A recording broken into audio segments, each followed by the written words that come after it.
Hi, friends. I'm your old pal, Papa Dale. I'm a retired pastor, teacher, theologian, and professor with over 50 years of service to the Lord Jesus Christ. My name is Dale Warren, but professionally I'm known in my writing, teaching, and lectures as D.A. Warren. But my friends just call me Papa Dale, so that's what you should call me. Now you can see the details of my testimony, my family life, education, and ministry experience on other videos on this playlist. So for now, let's get right into the topic for today.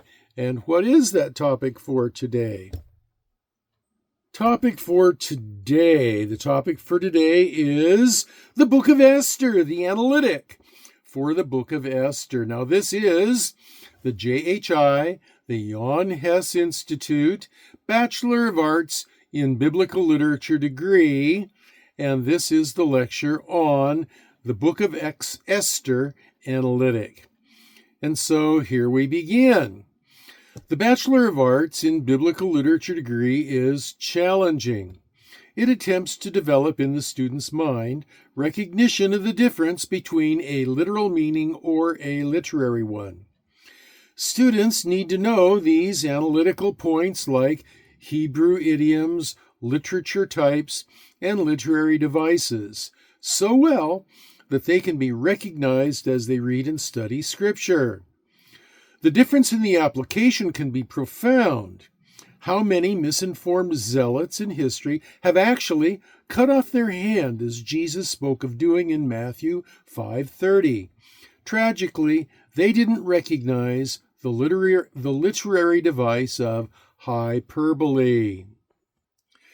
Now, the Book of Esther is a unique narrative in the Old Testament, presenting a dramatic story of courage, providence, and deliverance.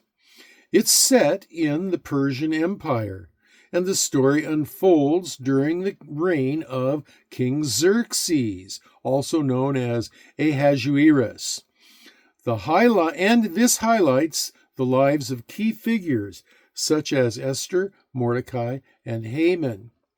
Now, Esther is a Jewish orphan who becomes queen, and she plays a crucial role in saving her people from an impending genocide. This book is rich in themes of God's sovereignty and faithfulness, though it never explicitly mentions God. It does provide profound insights for believers. And so let's have a look at some of those insights. The Hebrew language is rich with idioms that convey deeper meanings beyond their literal interpretations. In the Book of Esther, these idioms and layers of cultural and historical context enhance our understanding of the narrative. And so, the first Hebrew idiom is to find favor in the eyes, and it is used when Esther approaches the king, see Esther 5, verse 2. This idiom means to gain approval or acceptance. And Hebrew idiom number 2 is, if it pleases the king, a phrase used by Esther to show deference and respect, see Esther 5, verse 4. It signifies seeking the king's approval. Hebrew idiom number 3, to hang on the gallows.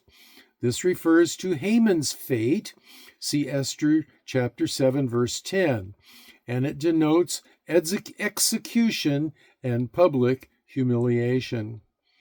And Hebrew idiom number 4, write as you see fit. Mordecai is given authority to draft a decree, see Esther 8:8. This means to write with full authority and discretion. Hebrew idiom number 5, to fast and weep. The Jews' response to Haman's decree, is to fast and weep. You can see this in Esther chapter 4, verse 3. It indicates deep mourning and seeking divine intervention. Hebrew idiom number 6 is to be put to death. The risk Esther faces by approaching the king unsummoned is the risk to be put to death. You can see this in Esther 4:11. This idiom underscores the severity of breaking royal protocol. These idioms not only add color to the narrative, but also help us understand the cultural and emotional undertones in the book of Esther. Recognizing these idioms deepens our appreciation of the text's richness and historical context. And now we have further analytic points identified here, and the next one is literature types. Understanding these analytical points, like the one, literature types, in the book of Esther, helps us to categorize and interpret its content, shedding light on its theological and literary significance. The first lecture type we examine is the narrative type. And the book of Esther is primarily narrative. It recounts the historical events with vivid accuracy, with characters and dramatic twists. See Esther chapter 1 through chapter 10. Now, the plot includes a royal banquet, the rise of Queen Esther, and the downfall of Haman. The second literature type is wisdom literature. The actions of Mordecai and Esther reflect wisdom and strategic planning, guiding the Jews through perilous times. See Esther 4:13 through 16. Then there is the literature type of didactic literature. Esther teaches moral lessons on courage, faith, and providence. The story encourages believers to trust in Yahweh's unseen hand. See Esther 4, verse 14. Then there is the literature type number 4 of covenant literature. The book underscores God's covenant faithfulness to his people despite their exile and seeming abandonment. See Esther 9:27 through 28. Then there is the literature type of the victory song. The Jews' deliverance is celebrated with feasting and joy, akin to victory songs, marking the institution of the Feast of Purim. I should read that again. The Jews' deliverance is celebrated with feasting and joy and is akin to the victory songs that are used even today, marking the institution of the Feast of Purim. See Esther chapter 9, verses 17 through 19. And then there is the literature type of typology.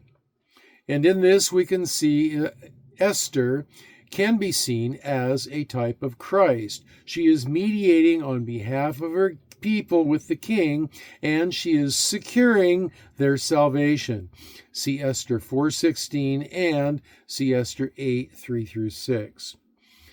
And so the analytic points in Esther of the Hebrew idiom, literature types, and literary devices provide a multifaceted understanding of the text, highlighting its structural narrative, its moral teachings, its covenant themes, and its celebratory aspects. These elements together demonstrate the depth and richness of the book. And now let's look at the subcategory of literary devices in more detail. In the literary devices in Esther, they enhance its narrative, making it a compelling and thought-provoking story. These devices also aid in conveying deeper meanings and themes. And so the literary device number 1 is prose. Esther is written in straightforward prose, making the historical account accessible and engaging. See Esther chapter 1, verses 1 through 2. Now, literary device number 2 is irony. The story is rich with irony, such as Haman's plan to honor Mordecai, see Esther 6 through 11, and Haman's execution on the gallows that he built for Mordecai, see Esther 7, verse 10. Then there is the literary device of hyperbole. exaggeration is used to emphasize the grandeur of Xerxes' empire and the lavishness of his banquet. See Esther 1, verse 4. There is also the literary device of allusion. And this is the literary device that alludes to other biblical themes of deliverance and divine providence, reminiscent of the Exodus itself. See Esther 9, verses 27 through 28. And lastly, we have the literary device of personification. And an example of this is the decree that could not be revoked. It's like it was alive. See Esther 8, verse 8, and it's personified. The decree is personified, and it highlights the unchangeable nature of royal edicts. And so literary devices in Esther enriches its narrative, providing depth and enhancing the reader's engagement with the text. These tools effectively convey the story's themes of providence, justice, and redemption. The book of Esther stands as a testament to God's providential care and faithfulness to his people. Through its narrative, idioms, analytical points, literature types, and literary devices, the book offers profound lessons on faith, courage, and the unseen hand of Yahweh in history. As we study Esther, we are reminded of the importance of trusting in God's plans, even when it seems hidden from view. So, this has been your old pal Papa Dale. The year is 2024. I need to remind you that this is the BA lecture for biblical literature, and those of you who are pursuing that degree need to make sure that you read the literature notes in printed form. And this is a requirement. And so you can do that either by the video transcript on the video below the video notes section, just below the video, and below that in the comments section. The notes should be posted in those places. Now, it's also a requirement that you look up every Bible citation. Now, if the citation is for multiple chapters or the whole book, then you don't have to do that because you're reading the whole book a couple of times for this particular segment of study. But if it is for a chapter or verses in a chapter, then you are required to look that up and reread that. So, if the Lord allows, I will return and deliver another lecture to you. Until then, this is your old pal, Papa Dale, saying so long for now, but I will be praying for you that you will be well and that you will be blessed.